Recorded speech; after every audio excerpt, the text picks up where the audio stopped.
नयाँ बानेश्वर र पुरानो बानेश्वर बिचमा धोर्मो सुन्तलीको अफिस थियो त्यहाँनिर भेटेको हो होइन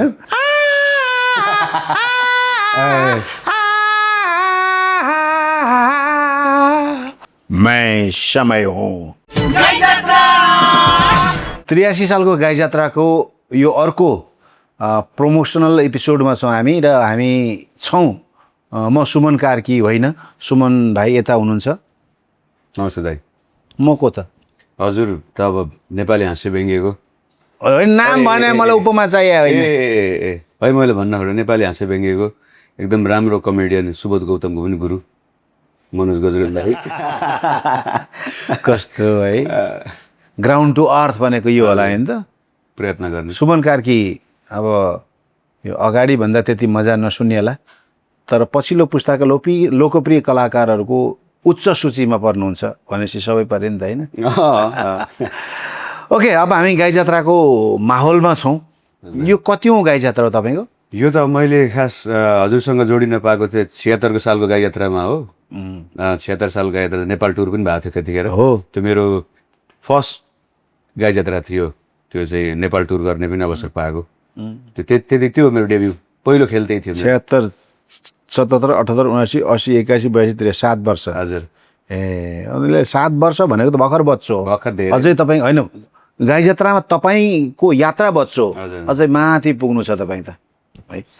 शुभकामना छ अब हामी यो भेटलाई अलि रमाइलो पारामा गरौँ न अरू हाम्रा ठट्टा अरू सिरियस कुरा त धेरै हुन्छन् र यो कुराकानीमा चाहिँ हाम्रो आयोजक साथीहरूले प्रतीक्षा म्यामले केही प्रश्न बनाएर दिनुभएको छ सर्ट एन्ड स्विट प्रश्नोत्तर छन् पहिला म तपाईँलाई सोध्छु जरुर दाइ त्यसपछि तपाईँ मलाई सोध्नु होला एकदम गाह्रो खालको छ है गाह्रो त छैन कि तर अब गाह्रो भयो भने भत्काउने हो म एक नम्बरमै जान्छु कमेडियन करियरमा कमेडियन बन्ने निर्णय कसरी गर्नुभयो कि परिस्थितिले खेलाउँदै खेलाउँदै यहाँ ल्याइदियो निर्णय चाहिँ एक त परिस्थितिले साथ पनि दियो खेदायो भन्दा पनि निर्णय चाहिँ हजुरहरू जस्तो व्यक्तिलाई हेर्दाखेरि चाहिँ एकदम प्रभावित हुन्थ्यो अनि स्टेज टेलिभिजन अथवा फिल्म हेर्दाखेरि चाहिँ यसरी नै लोकप्रिय हुन पाए यसरी नै देखिन पाए यसरी माया पाइँदो रहेछ अनि सँगसँगै तपाईँहरूले गाडी चढेको देख्दाखेरि गाडी पनि चढ्न पाइँदो रहेछ भन्ने खालको देख्दाखेरि चाहिँ आफूमा पनि त्यो एउटा हुटुटी थियो यहाँनिर अलिकति थोरै मिस्टेक भयो हजुर हजुर तपाईँ गाई जात्रा 73मा पहिलोपटक आउँदा भर्खर गाडी चढ्न थालेको थिएँ मैले होइन होला तर त्योभन्दा अलि मोटरसाइकल चल्थेँ म हो र तर बा कोनी कति 310 थियो मेरो बाइक 76 मा मात्रै हजुरले गाडी चढाए त्यही वरिपरि हो 7 वर्ष मात्रै त होइन हजुरले गाडी चढाए 10 भन्नु नि त म्याक्सिमम मिल्यो 10 मिल्यो ल 10 मिल्यो ल ओके नेक्स्ट क्वेसन मैले सोध्ने होला हो मैले सोध्ने ल फटाफट सोध्नु तपाईँलाई कमेडियन बन्ने आइडिया कहाँबाट आयो आइडिया आएको होइन वास्तवमा हामी म यो बन्थेँ त्यो बन्थेँ भनेर भन्छौँ नि होइन यो सब कथा हो जस्तो लाग्छ मलाई म त पढाइ बिग्रियो भनेर आमाले राम्रो पढोस् भने दाइ कहाँ पठाएको मान्छे हो नि त झापाबाट अनि दाइको पनि राम्रो जागिर थिएन त्यो बेला बिहान बेलुका भात खाने नि के भन्ने थियो यो बन्छु त्यो बन्छु भने त्यो सपना देख्ने अवस्था थिएन तर त्यो समय परिस्थिति अघि तपाईँले भन्नुभयो चाहिँ समय परिस्थिति हुँदै गयो तर एउटा कुरो चाहिँ हो फेरि त्यो नेचरमा आएको चिज चाहिँ जाँदो रहेछ है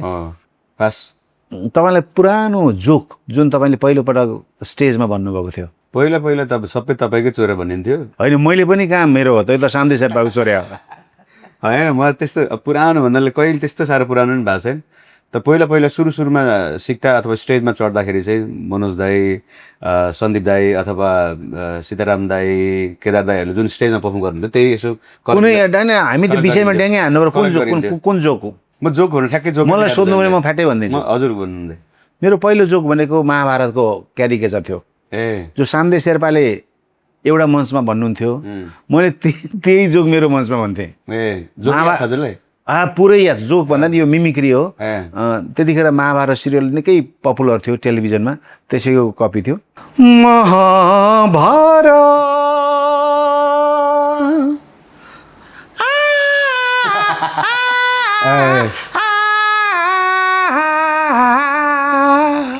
अब सुरु भयो महाभारत कथा लेडिज भोइस अब सुरु भयो महाभारत कथा कथा हो यो दोस्तको यो भ्रष्टको यो कथा हो यो दुष्टको कोनी के बिर्स्यो है सम्वाद त्यहाँबाट ना ना ना ना ना हुँदै हुँदै सम्भवामि युगे युगे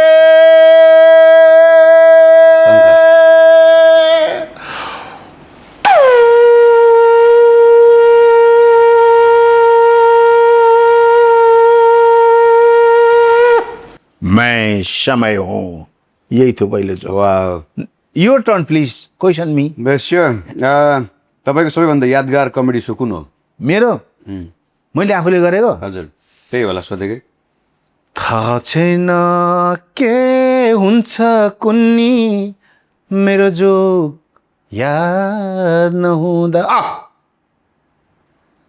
लाइभमा डायलग बिर्सेर भागेको जोक त्यो टेलिभिजन होला भन्दै थिएँ भन्दा भन्दै दर्शक हुँदैन नि त लाइभमा त एनटिभी लाइभमा त कहाँ दर्शक हो क्यामेरा मात्रै हुन्छ नि त भन्दा भन्दै जोक बिर्सेर नडराइकन भागेको छु त्यहाँबाट म ज्वरो आयो भन्ने है के छ 3 दिन ज्वरो आयो त्यो थियो त्यसमा चाहिँ मैले त्यो रिमिक्स गीत स्टेजमा राम्रो गरिरहेको थिएँ अनि त्यहाँ पनि रिमिक्स गीत गाउन खोजेको त्यो पुरै ब्ल्याङ्क भएर भन्नै पाइनँ त्यो सिन्धुलीगढीवाला यस हजुरको पालो स्टेजमा सबैभन्दा लाजमर्दो घटना भनेको अहिले भएको हो यो मेरो चाहिँ तपाईँको के छ लाजमर्दो भने एउटा रेडियो अडियोमा काम गर्दाखेरि अलिअलि सो पाउँथेँ मैले गाई जात्रा पछि नै होला अलिअलि जो सोहरू अलिअलि पाउन थालिसकेको थियो सो एक्लै अर्कालाई उ गर्दाखेरि एउटा सिटी सेन्टरमा एउटा इभेन्ट थियो दिउँसो चाहिँ एउटा चाहिँ काठमाडौँ एउटा इभेन्ट थियो त्यो राम्रो भयो सिटी सेन्टरमा इभेन्ट थियो न्यु इयरको इभ इभेन्ट थियो अनि धीरज राई दाई हुनुहुन्थ्यो मेन पर्फर्मर चाहिँ अनि म चाहिँ ओपनिङ यसो नचिन्ने पनि पर्फर्म गर्ने नवकलाकारवाला थिएँ अनि के भइदियो भने धीरज दाईको चाहिँ एकदम इभको बेलामा धेरै इभेन्ट यसपालि अर्को ठाउँ कहाँ कहाँ भ्याउनु पर्ने रहेछ धीरज दाई चाहिँ पहिले पर्फर्म गर्नुपर्ने भयो 9 बजे राति 9:30-10 बजीतिर होला म उहाँभन्दा अगाडि गर्नुपर्ने धीरज दाई पहिले गरिदिनु भयो अन्तिममा परेँ म एक त नचिनेको मान्छे त्यही माथि अब दारू खाइसकेपछि अन्तिममा पर्फर्मेन्स त्यसमा नै कमेडी अनि त्यसमाथि कमेडी बाबा त्यो दिन मैले थाहा पाएको मेरा शरीरका सबै अङ्गबाट पसिना आउँछन् यस्तो सकस पऱ्यो दाइ राम्रो त्यो त कतिखेर सकेर फेरि त्यहाँनिर के थियो भने 30 मिनट चाहिँ मैले गर्छु नि भनेर दिएको थिएँ मैले 30 मिनट त म जसरी पनि हँसाइ पार्छु भनेर थियो मसँग कन्फिडेन्ट त्यस पछाडि थाहा भयो अलिकति चिन्ने नै पर्ने रहेछ भनेर त्यो भावुक भएर बस हिँड्ने मान्छे लड्छ लडाइ मान्छे उठ्छ त्यसरी त सुमन कार्की भाषा आज हजुर दर्शक हँसाउन गाह्रो कि आफूलाई हँसाउन गाह्रो यो एकदम गम्भीर रहेछ है दुइटै गाह्रा मालुन् हजुर दुइटै गाह्रा मालुन् दर्शक हँसाउन पनि अलिकति चुनेर छानेर त्यो विषयको गहिराई बुझेर गरियो भने झन् गाह्रो हुन्छ होइन अनि आफू हाँस्न त अब त्यो मान्छेको जीवन र स्टेजको जीवन फरक हो नि त दुइटैले हँसाउन गाह्रो हुन्छ तर हँसाइरहेको छु अहिलेसम्म मलाई पहिलो पटक तपाईँले कहिले भेट्नुभयो र मलाई भेट्दा कस्तो लाग्यो भन्ने प्रश्न रहेछ यो गजब लाग्यो मलाई यो प्रश्न चाहिँ तपाईँलाई पनि थाहा छैन मैले तपाईँलाई देखेको छु फेरि म सुरुमा काठमाडौँ आएको थिएँ काठमाडौँ आएको बेला चाहिँ मलाई सुरुमा होइन सेकेन्डचोटि आएको होला मलाई पहिला चाहिँ के लाग्थ्यो भने म टेलिभिजनमा स्क्रिनहरूमा हेर्दाखेरि चाहिँ कलाकार चाहिँ काठमाडौँका जुनसुकै ठाउँमा पनि भेट्न पाइन्छ होला यसरी नै हिँडिरहेको थिएँ होला अनि ठ्याक भेटिन्छ होला भन्ने मेरो अपेक्षासहित मैले एसएसतिर काठमाडौँ आएको थिएँ त्यतिखेर कोही भेट्न पाइनँ सेकेन्ड टाइम आउँदाखेरि चाहिँ यहाँनिर यो धुर्मुस दाईको अफिस थियो हो यो बानेश्वर र नयाँ र पुरानो बिचमा कतापट्टि हो धुर्मुस सुन्तली फाउन्डेसनको हो त्यहाँ एउटा एकजना प्रोडक्सनकै साथीले चाहिँ धुर्मुस सुन्तलीको अफिसमा जाँदैछु भन्नुभयो अनि हामी चाहिँ त्यहाँ धुर्मुस दाइलाई पनि भेटिन्छ फोटो खिच्न पाइन्छ त्यो फोटो खिच्यो भनेदेखि त गाउँमा राम्रो चहलपहल हुन्छ होइन भनेर त्यहाँ गयौँ धुर्मुस दाइलाई चाहिँ भेट्न पाइनौँ तर तपाईँसँग गाडी थियो सानो गाडी चिटिक्क गाडी थियो पछाडिपट्टि बुकहरू थियो तपाईँ भित्रबाट धुर्मुस दाइसँग के मिटिङ थियो स्याट निस्किनु भयो त्यो पहिलोचोटि देखेको त्यो भएर मैले फोटो खिच्न पनि आग्रह गर्न सकिनँ तपाईँ सर निस्किनु भयो अनि यसो हेरेँ सानो गाडी पछाडि किताब ओहो त्यो एउटा अध्ययनशील व्यक्ति त हो तर बुक पनि गाडीमै बोकेर हिँड्नु पर्दो रहेछ होइन हिँड्नु रहेछ भन्ने त्यो मलाई प्रभाव पराएको थियो त्यो मैले तपाईँलाई फर्स्ट टाइम त्यस्तो होइन किताब बोकिरह्यो भने मान्छेलाई भ्रम हुन्छ पढ्ने रहेछ भनेर हो त्यो बेला हो दाइ मैले दाजुले देखाएँ मलाई चाहिँ दाइले कहिले याद गर्नुभयो भाइलाई मैले याद गरेको ठ्याक्कै मैले त्यो मिति चाहिँ थाहा भएन, तर यहाँ बानेश्वरमा नयाँ बानेश्वर र पुरानो बानेश्वर बिचमा धोर्मो सुन्तलीको अफिस थियो। त्यहाँनिर भेटेको हो होइन। अनि मैले चाहिँ यो मान्छे को हो, यो हिरो हुने मान्छे हो भनेको, पछि त कमेडियन भएर निस्क्यो। खैर यो ठट्टा हो होइन। भाइलाई मैले रेडियो अडियोमा भेटेको, तर अब रेडियोको युग आफ्नै थियो। तर के पर्फर्मेन्समा चाहिँ त्यो हरिवंश दाई किताबको विमोचन भएको थियो नि एकाडेमीमा, त्यहाँ तपाईँले हरिबहादुरको रोल गर्नुभएको थियो नि, ऋषि दाईको गर्नुभएको थियो, दाइले हरिबहादुर गर्नुभएको थियो। हो त्यही बेला चाहिँ लु यो चाहिँ अब अपकमिङ कमेडियन भाइ हो होइन, अब चाहिँ यसले देश खान्छ भनेर मैले मोहन सरलाई होइन हाम्रो अर्गनाइजर, लु यो भाइलाई समात्नुपर्छ, तपाईँलाई समातेर ल्याएर गाईजात्रमा हालेको हो हामीले। सत्य हो, फेरि सत्य हो के तपाईँ आफ्नै जोकमा कति हाँस्नुहुन्छ? सुरुमा लेख्दाखेरि चाहिँ हाँस्छु दाइ। सुरुमा एकलट चाहिँ आफूलाई सोच्दाखेरि चाहिँ एकचोटि हाँस्छु, दोस्रोचोटि प्र्याक्टिस गर्दै जाँदाखेरि चाहिँ अब बिस्तारै प्रेसर हुन थाल्छ, म मात्रै हाँसेँ कि अडियन्स पनि हाँस्नुहुन्छ भनेर अलिक कम हुँदै जान्छ। अनि तर एउटा सेटमा एक दुईवटा जोकमा चाहिँ मजाले नै आफै इन्जोय गरिन्छ। मेरो चाहिँ अलिअलि फरक छ। त्यो जोक लेखौँ या कन्टेन्ट लेखौँ जेसम्म दिमागमा त्यो हाँसो भन्ने हुँदा केवल दर्शक मात्रै सम्झिन्छौ। लाफ्टर यहाँनिर आउँछ, यहाँनिर ताली आउँछ, यहाँनिर पज हुन्छ होइन, यो जम्न सक्छ, त्यो नजम्न सक्छ, जमेन भने के होला, ताली बजेन कसो गर्ने होला भन्ने दिमाग चक्कराइरहेको हुनाले जमेन भन्ने पनि अप्सन हुन्छ हजुर। अप्सन हुन्छ, सोलोमा चाहिँ हुन्छ। फेरि सोलो एक्टिङमा चाहिँ के हुन्छ नि, पुराना नयाँ मालको एउटा फोल्डर हुन्छ नि त होइन, एउटा माल बिकेन भने अर्को निकाल्ने, अर्को बिकेन अर्को निकाल्ने, यथेष्ट हुन्छ। तर चक्रसँग गरियो भने चाहिँ अब त्यो हो नि त होइन, प्र्याक्टिसमा त्यही गरे हुन्छ। त्योभन्दा दौड्यो भने चक्रले भन्दा मभन्दा राम्रो गरिदियो भने म डुबेँ, मैले उसको भन्दा राम्रो गर्दा नि म डुबेँ। सोलोमा चाहिँ हुन्छ दुईजनामा चाहिँ त्यो एउटा चिज सेल भएन भनेदेखि अर्को ल्याउने भन्ने होइन, चिज त सेल अनिवार्य हुन्छ, किनभने हामी यति कण्ठ गर्छौँ डायलग अगाडि पोडियम राखेर त्यहाँ टेक्स्ट लेखा हुन्छौँ। स्टेज कि फिल्म? फिल्म त एउटा गरेको थियो त डुबो, स्टेजमा चलेछ। रोस्ट कि स्ट्यान्डअप? रोस्ट धेरै नडराएको, टक्क अलिअलि मरमसला ठिकैको भएको रोस्ट चाहिँ मिठो हुन्छ होइन। अलिक कडा डढेको खालको भयो भने चाहिँ त्यति मिठो हुँदैन। कालो हुनु गरी भएन, ठिकको हेल्दी नै हुन्छ, हेल्दी चाहियो। लाइभ सो कि युट्युब? तालीका लागि लाइभ सो, पैसाका लागि युट्युब। फेम कि पैसा? फेम पैसा। बिहान कि राति? बिहान उठ्ने बित्तिकै क्रिएटिभ माइन्ड आउँछ क्या। बिहान। प्रेम कि कमेडी?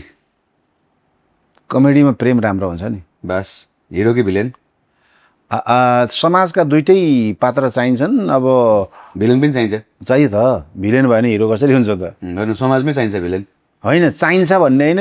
प्रकृतिले नै समाजै त्यस्तो बनाइदिएको छ कि। ओके। दर्शकको ताली कि आलोचकको प्रशंसा?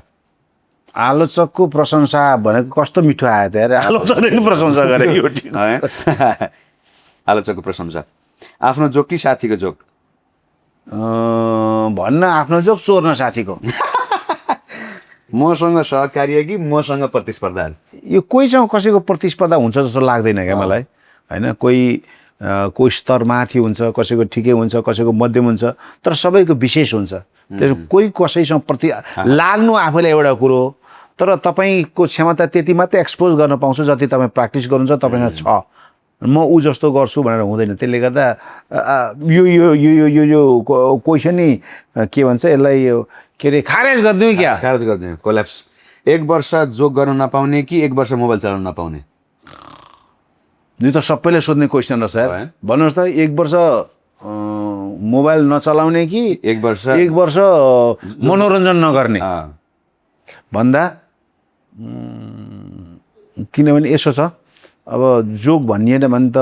दाल भात चल्दैन होइन। त्यसले गर्दा बरु मोबाइल साइडमा राखौँ अहिले। सधैँ हँसाइरहनु पर्ने कि सधैँ हाँसिरहनु पर्ने? दुइटै होइन। के चाहिँ त दाइ? दुइटै नै चाबी बुझ्नु पऱ्यो नि त। ल सके दाइ। अब म सोध्छु तपाईँलाई, स्टेज कि फिल्म? स्टेज दाइ। स्ट्यान्डअप कमेडी कि स्किट्स? स्ट्यान्डअप। रोस्ट कि प्यारोडी? रोस्ट। फेम कि पैसा? फेमले नै पैसा ल्याउँछ। लाइभ कि डेथ सरी लाइभ सो कि युट्युब लाइभ सो जोक लेख्न सजिलो कि च्याट जिपिटीबाट सोध्न सजिलो यो त छैन हो दाइले बनाउनु भयो स्योर बनाउनु भयो यस्तो आफ्नो जोक कि अरूको जोक आफ्नै जोक बनाउन दर्शक हँसाउन सजिलो कि कलाकार हँसाउन दर्शकै हँसाउनु सजिलो कलाकार त खासै त्यसको जोकमा किन के चाहिँ भन्छ अरे यसले के भन्ला भन्ने जस्तो हुन्छ कि भन्ने ओके ताली कि ट्रेन्डिङ ताली नै राम्रो होला हिट सो कि hit film so hit so हजुर मञ्चमा 100 जना ठिक कि मोबाइलको भिडियोमा 10 लाखको भ्युज होइन मञ्चमा 100 जना अब घटे नि दर्शक होइन मञ्चमै आइदिनुहुन्छ मञ्चमा 100 जना ठिक अँ युट्युबमा 10 लाख जना भन्नु नि त ल दाइले भनेको त्यही स्क्रिप्टेड कमेडी कि इम्प्रोभाइजेसन स्क्रिप्टेड नै ठिक हुन्छ त्यसै बिचमा पनि इम्प्रोभाइज गरिहालिन्छ नि सोलो कमेडी कि गौडेल कमेडी के अरे एक्लै कमेडी कि टिम कमेडी टिममै पनि रमाइलो हुन्छ अब आपतकालीन अवस्थामा सोलो पनि पुरानो जोकलाई नयाँ बनाइने कि नयाँ जोकको बिजोक के नयाँ जोक खोज्ने यस्तो छ दाइ सबै के हो इम्प्रोभाइजेसन भन्छ क्या क्वेसनमा पनि हुन्छ नि त भाइ हो म त नपाइने हो कि नगरेको नि हो कि होइन मिलाएको मैले त्यस्तो गर्ने थिइनँ ल होइन नयाँ जोक नि दाइ सकेसम्म ल हजुर कमेडियनसँग बिहे कि कमेडियनसँग झगडा हेत्तेरी यो त भएन दुइटै गर्नु भएन नि अब बिहे गर्न त अप्सनै छैन झगडा गर्ने हो झगडै गरौँ बरु दुइटै छान्नुपर्छ भने हुन्छ थ्याङ्क यू भाइ थ्याङ्क यू गाईजात्रा महोत्सव 2083 को यो विशेष कार्यक्रममा हामी थियौँ अहिलेको प्रिय कलाकार लोकप्रिय कलाकार सुमन कार्की र म हामी 12 गते हजुर 13 गते 14 गते कहाँ पो यो प्रज्ञा भवन नि दाइ थाहा नभएछ हजुर दाइले गर्नुभयो थाहा पाए जस्तो चाहिँ म गर्छु प्रज्ञा भवनमा 12, 13, 14 गते हाम्रो 13 मा चाहिँ दुईटा सो छ होइन दाइ के हो हो 13 मा दिउँसो पनि छ हजुर दिउँसो पनि छ आउनु होला बहुत रमाइलो हुन्छ भन्नुहुन्छ दाइले भनेपछि ढुक्क भइहाल्यो thank you Title sponsor KNP Nerolac Healthy Home Paints from Japan in association with Sarbottam Cement Sarbottam Mazbuti powered by Lakshmi Steels Nepal mein guaranteed #1 quality Sarbottam Steels Sarbottam Ductility Sarbottam Mazbuti Life Insurance Partner Prabhu Mahalakshmi Life Insurance Limited Bonding Partner Sato जोड यस्तो जुन 7 जुनी नछुटोस् Sponsored by Jagadamba Cement मेरो देश मेरो Jagadamba Marvel Piping and Fitting Supported by Nepal Telecom राष्ट्रको सञ्चार Machapuchre Bank Limited